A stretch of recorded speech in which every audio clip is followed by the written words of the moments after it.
Someone recently asked me if I consider porn addiction and paying for webcam girls to be infidelity or not.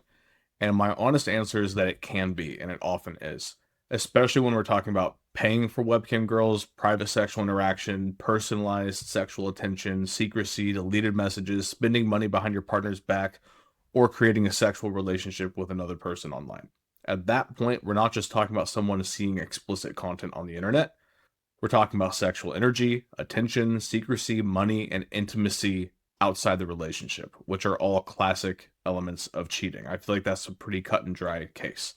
So, for a lot of people, for a lot of situations, yes, that is absolutely betrayal. But I also want to use this as an opportunity to say, let's be careful because this topic can get oversimplified very quickly. Some people want a black and white answer. Porn is always cheating, or porn is never cheating. And I don't think either answer is mature enough for the reality of relationships. The deeper question is not just was porn involved? The deeper questions are what agreement did the couple have? Was there secrecy? Was there deception? Was there emotional or sexual energy being taken out of the relationship?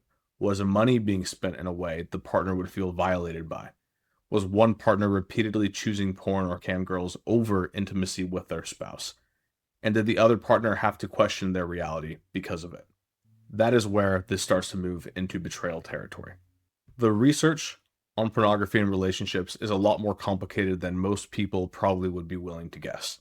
There is a lot of research showing that pornography use can be connected to lower relationship satisfaction, lower sexual satisfaction, secrecy, shame, conflict, and disconnection. That's true.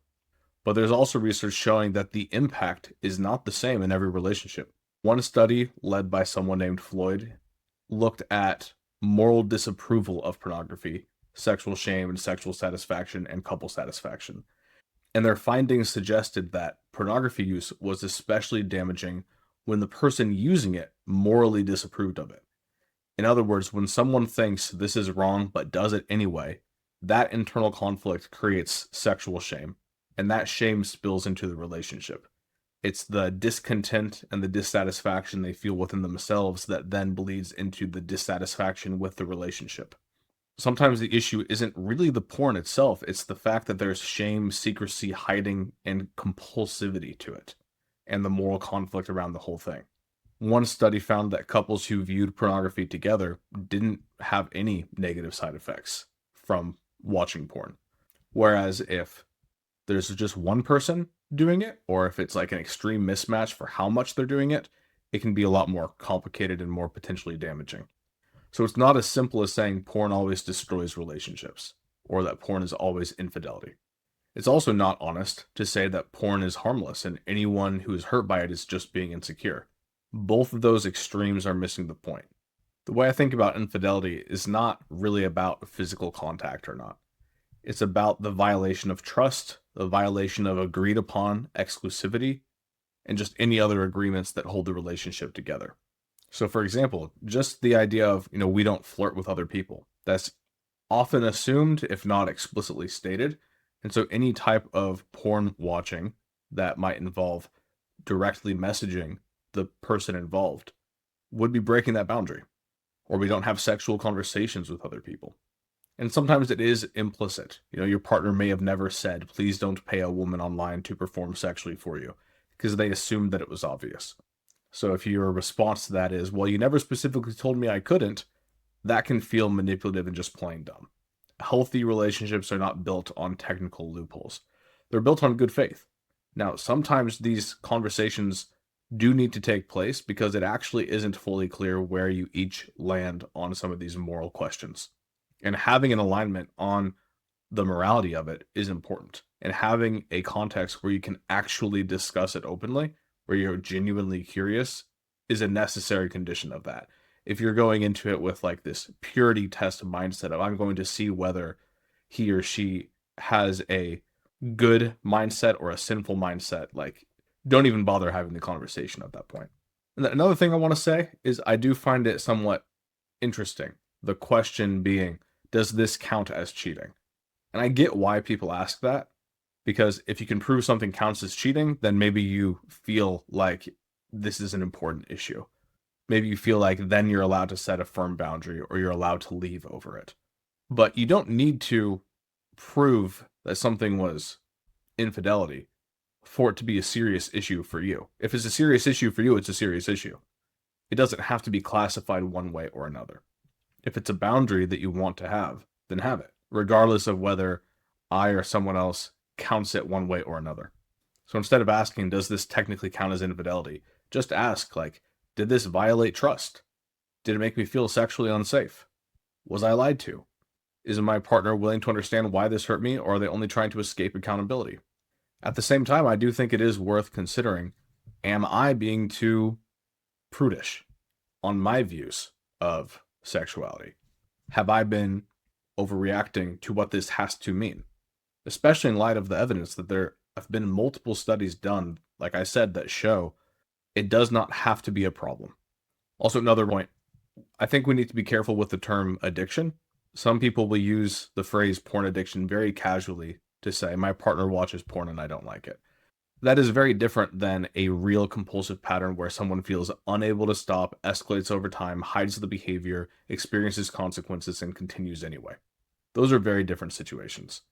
At that point, you're dealing with patterns of avoidance, secrecy, dysregulation, and addiction-like behavior. And that's a huge difference, especially in the way that it impacts you. And I want to reiterate this. What the research specifically shows is that when a person's porn use conflicts with their beliefs and values, that mismatch can create moral struggle and shame, which can then affect the relationship. So this does not mean that values are the problem. It doesn't mean to just say, okay, just become okay with porn and everything will be fine. That's not the message. The message is that shame, secrecy, and conflict within oneself often make the damage worse. Because when someone is ashamed, they're more likely to hide. And when they hide, the partner senses something is off. And when the partner asks questions, the ashamed person may deny, minimize, or attack. Then the issue becomes bigger because it's not just about that behavior. Now it's also about gaslighting. Now there is betrayal for sure on top of it. Now one partner is starting to lose trust in their own perception of reality because of how much denial is happening. Like, just because someone in a different situation would not be hurt by the same behavior in their relationship, that does not automatically invalidate your experience and yours, both based on the values and based on everything that has happened since the initial disagreement came to light. And so what if it is a lot lighter usage than what I've described so far, where it might be addictive or where it might be interacting with someone, paying for it, secrecy behind your back?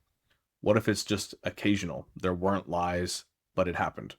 In those cases, it may still hurt, and it might still need a serious conversation. It might still reveal a mismatch in values. But I would be personally slower to put it in the exact same category as a long-term affair or even an emotional affair or repeated sexual deception. Not everything that is sexually uncomfortable is the same thing as betrayal. Because if we can just throw the word betrayal onto anything, I feel like the word loses its weight and its meaning. So let me try to make this a bit clearer. Here are 5 questions that you can ask yourself that might bring some clarity to this all. First, you need to ask yourself, was there an agreement? If you had a clear agreement that porn or specific types of porn or whatever were off limits, then violating that is a form of betrayal.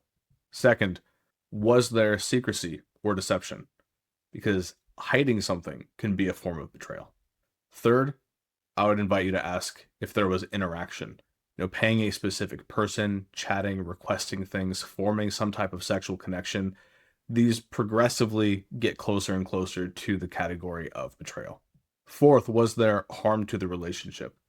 It's interesting. Another study found that when you look at gay couples, lesbian couples, and heterosexual couples, for gay and lesbian couples, they often did not experience anything like watching porn and then being less physically active with their partner. And with heterosexual couples, if a woman watched porn, she was not any less likely to want to be active with her partner.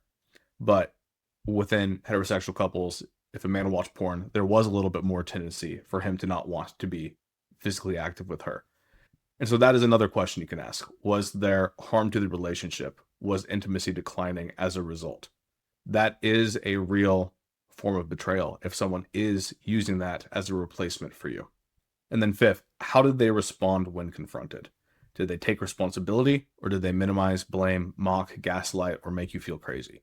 And I think that question probably matters more than anything else. How you handle the disagreement is often more important than the disagreement itself. But again, healing, both individually and as a couple, will not come from arguing over labels. It will come when both people are willing to tell the truth about what happened, what it meant, what it cost, and what would have to change for safety to exist again.